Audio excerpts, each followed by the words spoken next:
안녕하세요. 이덕준 노무사입니다. 부당해고 구제 신청이 제기되는 경우에 인용, 기각, 화해로 종결될 때는 회사는 근로자에게 임금 상당액이나 합의금 등 소정의 금품을 지급하게 되는데요. 오늘은 노동위원회 판정 또는 합의에 따른 금품액은 어떤 기준으로 산정되며 지급할 때 과세 처리는 어떻게 적용하는지 추가적으로 생각해 볼 만한 이슈에 대해서 한번 살펴보도록 하겠습니다. 원직 복직할 경우 근로자는 회사의 해고기간 즉 해고일로부터 판정에 따라 복직할 때까지의 임금 상당액을 청구할 수 있습니다. 이때 임금 상당액은 근로자가 부당해고로 소득을 얻지 못한 것에 대한 회사의 책임을 의미하므로 근로자가 계속 근로하였다면 받을 수 있었던 임금 전액을 받을 수 있습니다. 금전보상 명령 신청에 따른 금전보상액의 경우 임금 상당액, 교통비 등 구제 절차와 관련된 소요비용, 해고로 인한 손실비용이나 위자료 등의 기타 비용이 모두 포함될 수 있습니다. 그러나 금전보상액 산정은 노동위원회의 재량사항에 속하기 때문에 근로자가 금전보상 명령 신청 시 재반 비용을 포함해 금액을 산정한다 하더라도 그대로 받아들여지는 경우가 많지 않으며 대체로 임금 상당액에 한정되어 보상액이 결정되는 경우가 많습니다. 금전보상 산정 시에는 근로계약서, 임금대장 등 금액 산정에 필요한 자료의 제출을 요구받을 수 있습니다. 또한 화해에 따른 합의금은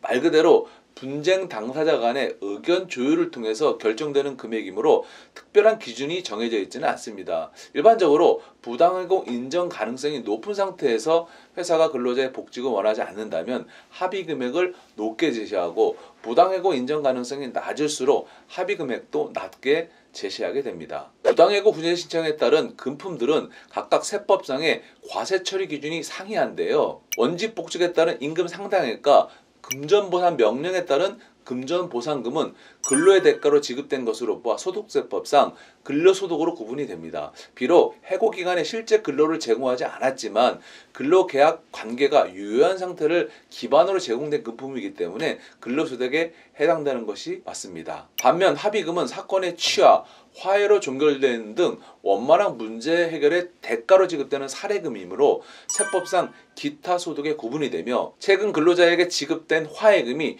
비과세 대상으로 판단된 사례도 있었는데요. 해당 화해금은 법원의 강제력이 있는 결정에 의해 지급되어 기타 소득 항목인 사례금으로 보기는 어려운 경우였습니다. 부당해고 구제 신청이 인용되었다면 실업급여를 반환해야 하는지 여쭤보셨는데요. 근로자가 해고기간에 실업급여를 수급하다가 부당해고 구제 신청이 인용이 되어 임금 상당액을 받았다면 이미 받은 실업급여를 반환해야 합니다. 또한 당사자 합의로 퇴직일을 변경하면서 일정 기간 근무한 것으로 보고 임금을 지급받은 경우에도 반환 대상이 됩니다. 그러나 원직 복직 대신 금전보상명령을 신청하여 인용되었거나 퇴직일의 변동 없이 합의금이나 위로금 성격으로 금원을 지급받은 경우에는 실업급여 반환 대상이 되지 않습니다. 근로자가 해고기간 동안 다른 회사에서 근무하며 소득이 발생하는 경우도 있을 텐데요. 이런 경우 사용자는 근로자에게 지급해야 하는 임금 상당액에서 근로자의 소득을 공제한 나머지 금액만을